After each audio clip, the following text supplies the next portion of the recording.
ये दलित प्रेरणा स्थल है जो नोएडा में बना हुआ है। गेट नंबर 5 पर आए हैं इस वक्त हम। यहाँ पर जो नक्काशी की गई है, जिसकी जो सजावट की गई है, इसको जो बनाया गया है, कई एकड़ों में फैला हुआ है दलित प्रेरणा स्थल। और यहाँ जो आप सजावट देखेंगे वो बहुत ही ज़्यादा अच्छी है। एक मार्बल का ये पत्थर है जिस पर हिंदी में गोदने वाली जो मशीन होती है उससे इसको लिखा गया है। ये वैसे मशीन की कलाकारी कम लग रही है और हाथ से कलाकारी की हुई ज़्यादा लग रही है।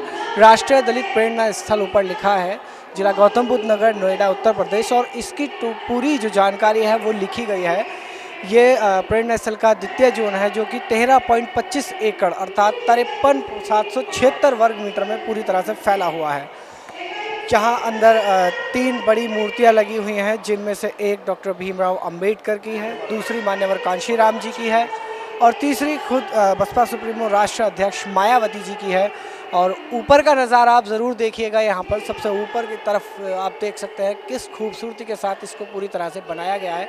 ये हाथ के कारीगरी की गई है, बहुत उम्दा और लाजवाब कारीगरी है इसकी। अगर आप यहाँ घूमने आते हैं तो ये पक्की बात है कि आप यहाँ आकर इस प्रेरणा स्थल के भी दीवाने हो जाएंगे। सबसे ज़्यादा लोगों की भीड़ यहाँ आती है और अभी भी यहाँ काफ़ी लोग हैं अंदर। उनसे ज़रूर बात करेंगे कि उनको ये कितना अच्छा लगा। और जिस तरह के कई बार सवाल भी उठाए गए, एलिगेशंस लगाए गए इन सब चीज़ों को लेकर बसपा सुप्रीमो पर, उनको कहा गया कि उन्होंने सरकारी धन का दुरुपयोग किया है, गलत तरीके से उसको खर्च किया है। जबकि अगर आप यहाँ आएंगे तो इसकी हकीकत को देखकर आपके खुद के नज़रिए बदल जाएंगे। आप ये मानेंगे कि किसी तरह का कोई गलत पैसा इस्तेमाल नहीं किया गया है। इसमें तो होने वाला तमाम खर्चा आपको साफ दिखाई देगा।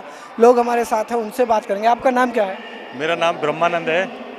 दलित प्रेरणा स्थल पर आए हैं आप। वो ऐसा है कि बाबा साहब अम्बेडकर, वो भारतीय संविधान उन्होंने लिखा है, तो जो दलितों का और पिछड़ों का जो उन्होंने उत्थान किया है, संघर्ष करा है अपने जीवन में, वो सब दलित पिछड़ों के लिए करा है।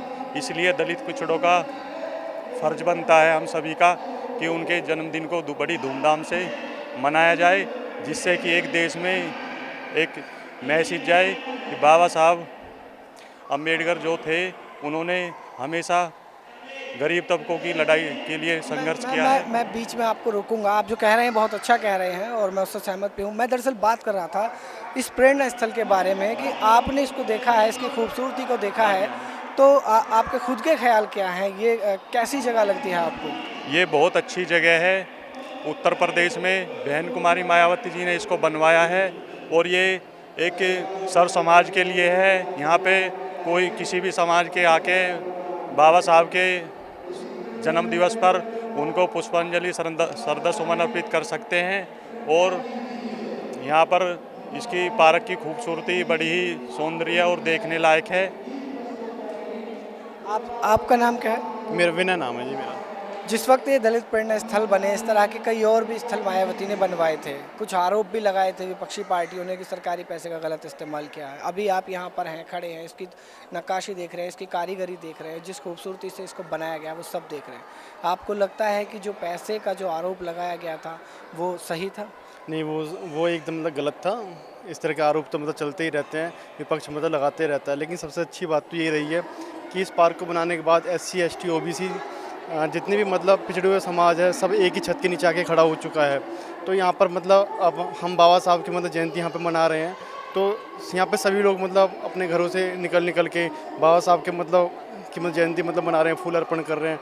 तो ये बहुत ही अच्छा मतलब हम लोगों के लिए मतलब मिला है कि हमारे एक शहर में कि हमें एक पार्क मिला है कि इस बहाने मतलब हम बाबा साहब की जयंती खुशी मतलब मनाते हैं।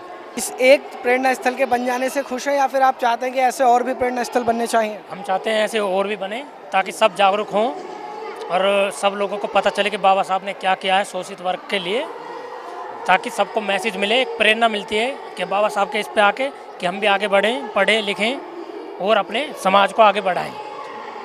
एक ही प्रेरणा स्थल से लोग खुश नहीं हैं, ऐसे और भी प्रेरणा स्थल बनने चाहिए और बिल्कुल बनने चाहिए, क्योंकि जिस तरीके से इसको बनाया गया है, अगर आप यहाँ आते हैं, यहाँ इसकी कारीगरी नक्काशी को देखेंगे, इसकी खूबसूरती को देखेंगे तो आप बेहद खुश होंगे। और प्रेरणा स्थल है तो यहाँ पर आने के बाद आपको बहुत कुछ सीखने को भी मिल सकता है, क्योंकि यहाँ पर हमेशा ही अम्बेडकरवादी विचारधारा के लोग मौजूद रहते हैं। महिलाएँ भी यहाँ हमारे साथ हैं, कुछ बच्चे भी यहाँ हैं छोटे छोटे, उनसे भी बात करेंगे। वो अभी बाकी लोग तो जा रहे हैं, देखते हैं किससे बात हो पाएंगी। आपका नाम क्या है? आपका नाम? प्रदीप गौतम है मेरा नाम। आज 126वीं जयंती है बाबा साहब की, आप हमेशा जयंती पर आते हैं या फिर आज पहली बार आए हैं? नहीं, मैं हमेशा जयंती मनाता हूँ यहाँ पे आके।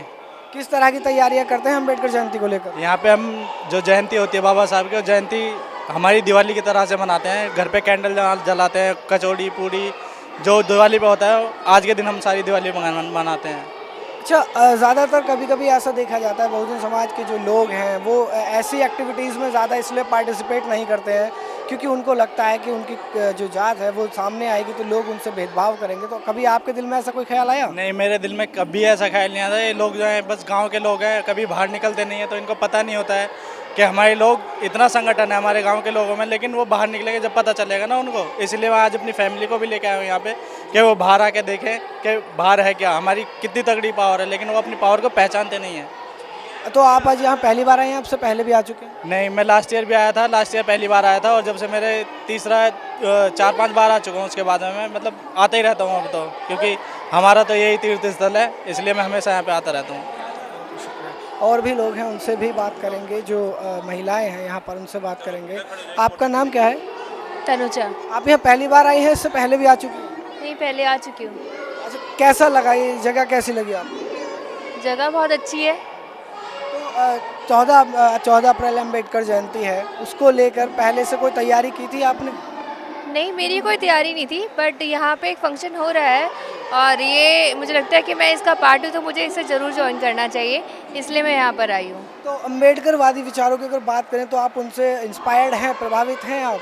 बिल्कुल, मैं अम्बेडकर वादी विचारों से बिल्कुल प्रभावित हूँ, क्योंकि मैं अम्बेडकर की वजह से यहाँ पे हूँ। मैं एक प्रोफेशन वाइज इंजीनियर हूँ, तो उन्हीं की वजह से हम लोगों को ये एक मतलब अपॉर्चुनिटी मिली है कि हम लोग यहाँ पर हैं, इतने सम्मान के साथ जी रहे हैं।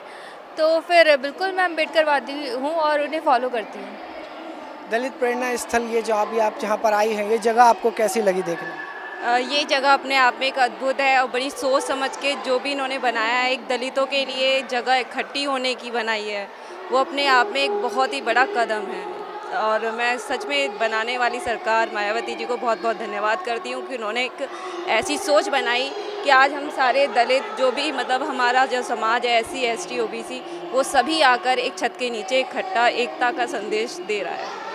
आप बहुजन समाज से आती हैं, इस बात को लेकर कभी आपके दिल में कोई ऐसी बात रही कि आपको लगा हो कि काश मैं किसी और समाज में पैदा हो जाती?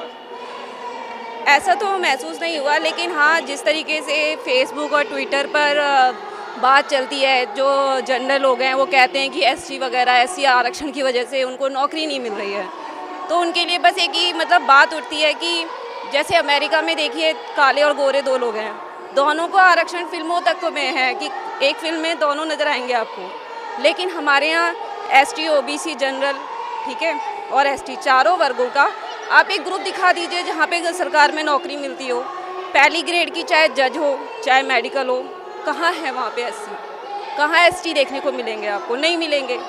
और अब तो मतलब एक पॉलिसी के तहत जैसा लगता है जैसे कि अभी मैंने न्यूज़ में देखा था कि PG के लिए भी आरक्षण ख़त्म कर रहे हैं, तो मुझे तो ऐसा लगता है एक दिन देखना 12th के लेवल तक भी आरक्षण ख़त्म हो जाएगा।